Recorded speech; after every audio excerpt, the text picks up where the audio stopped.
ITMS 17 के 17 नगर निकाय जो नगर निगम हमारे हैं, इसमें आईटीएमएस 10 में स्मार्ट सिटी मिशन के अंतर्गत है तो बन चुका है या बन रहा है। से 7 में राज्य शासन की ओर से, नगर विकास की ओर से आईटीएमएस बनना है।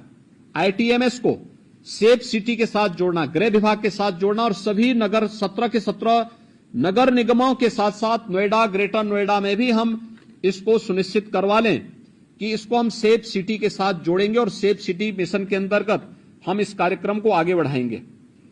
हम जो सिटी के अंदर होर्डिंग लगाते हैं, बेतरतीब होर्डिंग बंद करवाइए। देखिए, स्मार्ट सिटी मिशन की एक शर्त है ये कि बेतरतीब होर्डिंग हटनी चाहिए और हमें हर हाल में इसको सुनिश्चित करना होगा। हर एक नगर निकाय के अंदर हम इसको सिस्टम के साथ जोड़ें। हम वहां पर इस बात को सुनिश्चित करें कि कहां पे हमारी होर्डिंग लगनी है, कहां पे हम लोग उसको स्क्रीन के साथ जोड़ सकते हैं, कहां पर हम उसको अन्य उसके साथ जोड़ सकते हैं, जिससे नगर के अंदर घुसते ही अच्छा दिखाई दे। कोई भी नगर निकाय ऐसा होना चाहिए जो आपका वहां की स्वच्छता ही वहां का पहला प्रतीक बन जाए। नगर निकाय के कार्यालय, वहां का भवन उस पूरे नगर निकाय के बारे में एक जानकारी दे सके, इसलिए उस पर ध्यान देना। उन वहां को जोड़ने वाली सड़कों को ठीक रखना, उसके सुंदरीकरण की प्लानिंग करना, उसको बेहतर तरीके से आगे बढ़ाना, जेब्रा क्रॉसिंग के निर्माण की कार्रवाई को सुनिश्चित करना है। पूरे स्टेट के अंदर हमें सुनिश्चित करें और खासतौर पर नगर निकाय के अंदर उससे जुड़े हुए अन्य मार्गों पर भी कि जो हमारे स्पीड ब्रेकर बनते हैं सड़कों पर, एक कमर तोड़ू न बनाएं, एक टेबल टॉप स्पीड ब्रेकर बने। अगर कोई बीमार व्यक्ति है उसको भी परेशानी नहीं होगी, लेकिन साथ साथ हम अगर मार्किंग करते हैं वहां पर तो स्पीड अपने आप लिमिट हो जाती है। लेकिन जब वह कमर तोड़ू बनाते हैं तो कोई बीमार व्यक्ति जा रहा है, उसके लिए बड़ा, या कोई बच्चा है, कोई गर्भवती महिला है, उसके लिए खतरनाक हो सकता है।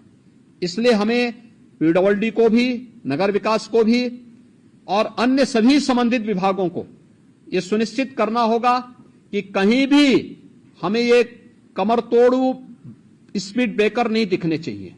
इनको हटा दीजिए, जितनी जल्दी हटाइए उसको, हटा करके वहां पर हम, क्योंकि जब आप इस प्रकार की स्पीड ब्रेकर देते हैं तो उस स्पीड ब्रेकर से बचने के लिए लोग साइड से जाते हैं और फिर वहीं एक्सीडेंट का कारण भी बनता है। यह भी एक ब्लैक स्पॉट है आपका, ये जो आपके द्वारा दिया गया है।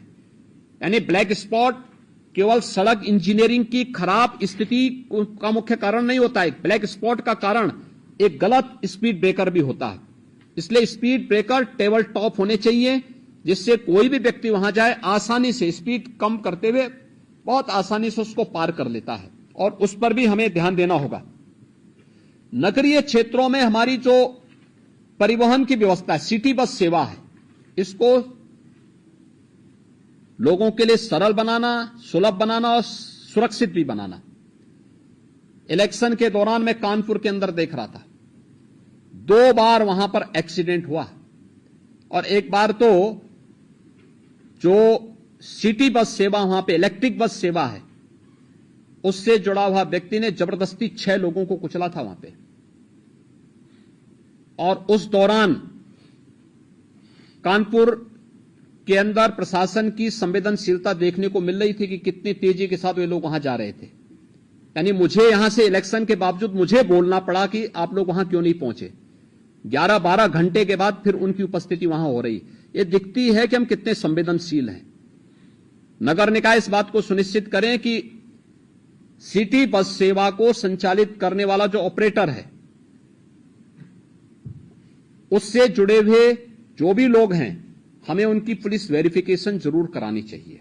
किस पृष्ठभूमि के हैं, आपराधिक मानसिकता के तो नहीं है, क्योंकि कानपुर में जो भी घटना घटित हुई ये आपराधिक मानसिकता की दृष्टि से हुआ था और इस प्रकार की आपराधिक गतिविधियों को रोका जाना चाहिए। 6-6 लोग कुचले जा रहे हैं सिटी बस सेवा से, ये बहुत दुर्भाग्यपूर्ण स्थिति है और ये चीजें नहीं स्वीकार की जानी चाहिए।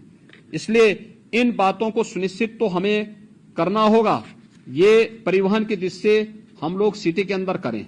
अब जो हम लोगों को नगर के अंदर करना है, बहुत महत्वपूर्ण कार्य है ये। 2 कार्यों के लिए हर एक नगर निकाय के अंदर, बड़े नगर निगम है, जिलाधिकारी, पुलिस अधीक्षक, व्यापार मंडल के साथ अलग अलग बैठक करें, स्ट्रीट वेंडर के साथ बैठें, नगर आयुक्त को भी अपने साथ ले लेंगे, एडीएम सिटी होंगे, सिटी मजिस्ट्रेट होंगे, एसपी सिटी होंगे, इनको भी अपने साथ ले लेंगे और इनके साथ बैठक करके, अलग अलग क्रम में बैठक करके हमें सुनिश्चित करें कि कोई भी व्यापारिक प्रतिष्ठान सिटी के अंदर अपनी परमिसेस के अंदर ही रहेगा, उससे बाहर न हो। सड़कें खाली दिखनी चाहिए। सड़क में लोग अपना अंदर का सामान सड़क पे रख करके नहीं बेचेंगे, किसी को भी हम सुनिश्चित करवाएंगे। और अपनी परमिसेस में रह करके हम पहले बातचीत करें, संवाद बनाएंगे। इस संवाद के दौरान हमें इस बात के लिए भी उनको तैयार करना होगा। 2 चीजें हो सकती हैं, हर एक क्षेत्र में अलग अलग व्यापार मंडल होते हैं, उनको भी विश्वास में लीजिए, उनके साथ बैठना, संवाद बनाना और उनसे 2 अनुरोध करना। एक, सुरक्षा के बारे में, रात्रि के लिए अगर गार्ड वे लोग भी रख सकें, वे 500-600 दुकानें हैं, अगर वे लोग महीने में 100-100 रुपया भी जमा करेंगे तो 500 रुपए में एक बड़ी राशि खड़ी हो सकती है। 2 गार्ड वे लोग रात्रि के लिए खड़ी कर सकते हैं और उनको पुलिस से वेरिफिकेशन अगर आप करा देंगे, पुलिस के साथ उनकी तालमेल होगी तो रात्रि के लिए। दूसरा, सीसीटीवी कैमरा, बड़े प्रतिष्ठान में सीसीटीवी कैमरा लगाना, हर बैंक में, हर वित्तीय संस्थान में, हर बड़े व्यावसायिक प्रतिष्ठान में सीसीटीवी कैमरे की आवश्यकता और इसको उनके साथ लगवाना। दूसरा, व्यापारिक गतिविधि अपने परमिसेस के अंदर ही होगा, बाहर सड़क पे नहीं। सड़क में सामान फेंक करके, फैला करके लोग जो बेचते हैं, इसको हर हाल में अगले 1 सप्ताह के अंदर हमें इसे समेटना होगा और वे अपने परमिसेस के अंदर करेंगे। पार्किंग की व्यवस्था सुनिश्चित करना, हर एक जगह सड़कों पर पार्किंग न हो। 2 व्हीलर, 4 व्हीलर या बसेज खड़ी करने की जो परंपरा है, इसको रोकें। कॉमन मैन को चलने के लिए सड़क आप दीजिए। दूसरा, स्ट्रीट वेंडर के साथ संवाद बनाना। जितने स्ट्रीट वेंडर हैं प्रदेश के अंदर, हमने लगभग 8 लाख स्ट्रीट वेंडर ऐसे हैं जिस स्ट्रीट वेंडर को हम लोगों ने पीएम स्वनिधि की योजना के अंतर्गत जोड़ा है। मेरा मानना है प्रदेश के अंदर स्ट्रीट वेंडर की संख्या लगभग 15 लाख के आसपास है। ये सभी स्ट्रीट वेंडर के साथ बैठना, अलग अलग मार्केट में अलग अलग स्ट्रीट वेंडर का ग्रुप काम करता है। कोई रेलवे स्टेशन के पास करता है, कुछ बस स्टैंड के पास काम करता है, कोई अन्य जगह काम करता है। इस स्ट्रीट वेंडर के साथ भी बैठने की व्यवस्था करना और स्ट्रीट वेंडर के साथ बैठक करके इनके व्यवस्थित पुनर्वास को सुनिश्चित करना। मैंने पहले भी कहा था, हर एक स्ट्रीट वेंडर का रजिस्ट्रेशन आप सुनिश्चित करवा दीजिए। हर एक स्ट्रीट वेंडर का अगर रजिस्ट्रेशन है तो उसका व्यवस्थित पुनर्वास भी करना। व्यवस्थित पुनर्वास, नगर निकाय की तमाम लैंड खाली पड़ी होंगी, वहां पर आप ले जाइए और वहां पर उन लोगों को सुनिश्चित करिए। सड़क के किनारे न हो, पटरी के किनारे न हो, नाली के किनारे कुछ भी नहीं होना चाहिए। मैं देख रहा हूं बहुत सारे नगर निकायों में बाहर से आने वाले तमाम लोगों ने डेरा जमा लिया है, उन्होंने झोपड़ी बना ली है नालियों के ऊपर और वहां पर अवैध रूप से वे लोग रह रहे हैं और उसमें से बहुत सारे लोग तो अवैध गतिविधियों में भी लिप्त हैं, खासतौर पर जो डकैती की घटनाएं होती हैं। याद करिए, अभी हम लोगों ने लखनऊ में 2 वर्ष पहले जो रैकेट पकड़ा था, वो रैकेट था बांग्लादेश का और वही लखनऊ में डकैती डाला था। लखनऊ के बाद फिर अलीगढ़ में डाला था, अलीगढ़ के बाद फिर उसका हाथरस में, फोन उसका हमारे सर्विलांस में आ गया था और फिर उसका एक व्यक्ति, उसके साथ का एक व्यक्ति बांग्लादेश वापस भी पहुंच गया था। यानी 3 जगह हत्या करके डकैती डालने के बाद उनमें से एक व्यक्ति बांग्लादेश पहुंच गया, एक व्यक्ति बाद में हमारे हत्थे भी चढ़ा था। यानी ये चीजें दिखती हैं कि हम लोग कैसे आंखें बंद करके चलते हैं। सड़क के किनारे कौन डाल रहा है झोपड़ी, कोई पता नहीं होता हम लोगों को।